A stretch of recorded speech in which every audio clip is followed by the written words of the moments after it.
Hello student, welcome back my YouTube channel. तो आज की वीडियो में हम आपको अस्थि के बारे में बताएंगे। अस्थि क्या होती है, इसकी पूरी जानकारी आज इस वीडियो के माध्यम से हम आपको देंगे। देखिए, जो अस्थि होती है ये कैसी होती है, hardest tissue of the body, यानी कि हमारे शरीर का सबसे कठोर ऊतक होता है। इसमें 65% तक अकार्बनिक लवण होते हैं, यानी कि इसमें सबसे ज़्यादा मात्रा में क्या होता है, अकार्बनिक लवण होता है, यानी कि इनऑर्गेनिक साल्ट होता है। और ये जो बोन होती है वो ठोस होती है एंड नॉन फ्लेक्सिबल होती है, यानी कि उसे हम तोड़ मड़ोड़ नहीं सकते, यानी कि फ्लेक्सिबल नहीं होती है, यानी कि आप बोल सकते हो लचीली नहीं होती है। तो ठोस होती है और लचीली नहीं होती, यानी कि नॉन फ्लेक्सिबल होती है।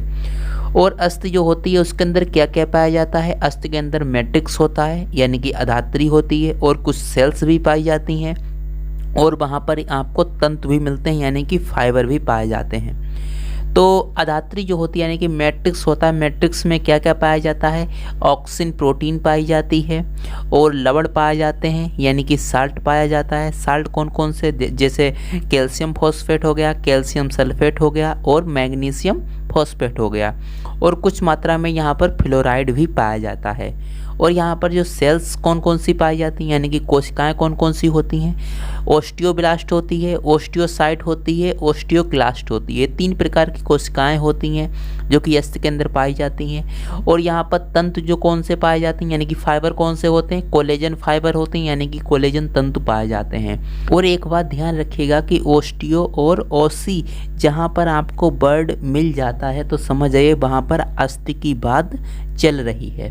तो यहाँ पर हमने अस्थि का आपको इंट्रोडक्शन दे दिया है। चलिए और हम डिटेल से समझते हैं। तो अब यहाँ पर हम देखते हैं लंबी अस्थि की संरचना, यानी कि इसे हम स्ट्रक्चर ऑफ लॉन्ग बोन कहते हैं। तो इस प्रकार की हमने एक संरचना बना दी है अस्थि की। सबसे ऊपर इस पार्ट को हम एपिफाइसिस बोलते हैं, इस बीच वाले पार्ट को मेटाफाइसिस बोलते हैं, ये वाला जो पार्ट होता है इसे हम डायाफाइसिस बोलते हैं, जो नीले कलर से हमने बनाया है, और ये वाला जो पार्ट होता है इसे मेटाफाइसिस बोलते हैं। फिर से यही बात आ गई, और इसको भी हम एपिफाइसिस ही बोलते हैं। इसके अंदर जो संरचनाएं होती हैं, जो कोशिकाएं होती हैं, वो काफ़ी ज़्यादा लूजली पैक होती हैं, काफ़ी ढीली ढाली तरह से यहाँ पर पैक होती हैं। इसे हम स्पॉन्जी बोन भी कह देते हैं। इसमें क्या होता है, लाल अस्थि मज्जा होता है, यानी कि रेड बोन मेरो होता है, इसे शॉर्ट में आरबीएम कहते हैं। यहाँ पर रक्त कोशिकाओं का निर्माण होता है, यानी कि आरबीसीज का निर्माण होता है। जो मेटाफाइसियल प्लेट होती है इसको हम एपिफाइसियल प्लेट या एपिफाइसियल मेटाफाइसियल प्लेट के नाम से भी जानते हैं। ये जो यहाँ पर जो डायाफाइसिस होता है, यहाँ पर जो कॉम्पैक्ट बोन होती है, यानी कि काफ़ी ज़्यादा संघनित होता है डायाफाइसिस। और यहाँ पर पीली अस्थि मज्जा होती है, जिसे हम इंग्लिश में येलो बोन मेरो कहते हैं, यानी कि बाईपीएम कहते हैं। यहाँ पर वसा का संग्रहण होता है डायाफाइसिस में। डायाफाइसिस में क्या होता है, वसा का संग्रहण होता है, यानी कि पीली अस्थि मज्जा होती है। वसा का संग्रहण कहने का मतलब जो फैट होता है वो यहाँ पर इकट्ठा होता है, ठीक है। और यहाँ पर आगे देखते हैं आगे क्या है। आगे ये इस प्रकार से फिर से हमने एक बोन बना दी, ये मेटाफाइसियल प्लेट होती है। और मेटाफाइसियल जो प्लेट होती है ओस्टियोब्लास्टिक एक्टिविटी को शुरू करती है, यानी कि अस्थि निर्माण की क्रिया को संपन्न करती है। और प्यूबर्टी यानी कि किशोरावस्था की शुरुआत के साथ मेटाफाइसियल प्लेट जो होती है वो धीरे धीरे नष्ट होने लगती है। ओके, तो ये इस प्रकार से यहाँ पर ये डायग्राम आपको लंबी अस्थि का समझ में आ चुका होगा। चलिए अब हम आगे देखते हैं। अब यहाँ पर हम देखने वाले हैं जो ये डायग्राम बनाया गया है, अस्थि को काटकर बनाया गया डायग्राम है। सबसे ऊपर वाली लेयर पेरिओस्टियम, फिर ये जो आपको जो लेयर दिख रही है ये क्या है, बोल्कमैन्स कैनाल हो गई।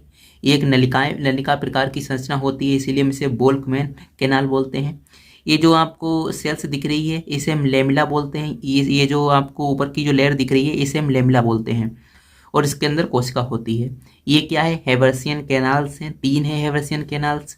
और ये क्या है, इसे हम एंडोओस्टियम बोलते हैं। एंडोओस्टियम क्यों बोलते हैं, क्योंकि ये नीचे की ओर है इसीलिए हम इसे एंडोस्टियम बोलते हैं। ये ऊपर की ओर है इसीलिए हम इसे पेरीओस्टियम बोलते हैं। यहाँ पर कुछ सेल्स हैं, इन्हें हम ओस्टियोब्लास्ट कहते हैं, और यहाँ पर भी जो सेल्स हैं उन्हें हम ओस्टियोब्लास्ट कहते हैं। ओस्टियोब्लास्ट का जो निर्माण होता है वो फाइब्रोब्लास्ट कोशिका से ही होता है, और ओस्टियोब्लास्ट जो कोशिका होती है वो किसका निर्माण करती है, वो ओस्टियोसाइट कोशिका का निर्माण करती है। ओके। और ये जो सेल्स है, इस सेल के ऊपर एक लेयर चढ़ी होती है जिसे हम लेक्यूना बोलते हैं। लेक्यूना के अंदर क्या होता है, ये सेल्स प्रेजेंट होती है जिसका नाम होता है ओस्टियोसाइट। ओस्टियोसाइट जो सेल्स होती है वो किसके अंदर प्रेजेंट होती है, लेक्यूना के अंदर प्रेजेंट होती है। सभी सेल्स इसी प्रकार से प्रेजेंट होती हैं। और ओस्टियोसाइट सेल्स का हमने अभी आपको बताया किससे निर्माण होता है, ओस्टियोब्लास्ट कोशिका से होता है। और ओस्टियोब्लास्ट कोशिका का निर्माण जो होता है वो फाइब्रोब्लास्ट कोशिका से होता है। ओके, तो आई होप आप समझ पाए होंगे कि अस्थि क्या होती है। इसको हमने अच्छी तरह से और डिटेल से समझा दिया है। यदि वीडियो पसंद आया है तो इसे लाइक कर दीजिएगा, और चैनल पर पहली बार आए हुए हैं तो चैनल को सब्सक्राइब कर दें। और भी वीडियो देखना चाहते हैं तो आप सर्च कर सकते हैं या प्लेलिस्ट में जाकर भी देख सकते हैं, वहाँ पर आपको सारी वीडियो मिल जाएंगी। तो चलिए अब हम मिलते हैं अगले वीडियो में, जब तक के लिए जय हिंद जय भारत।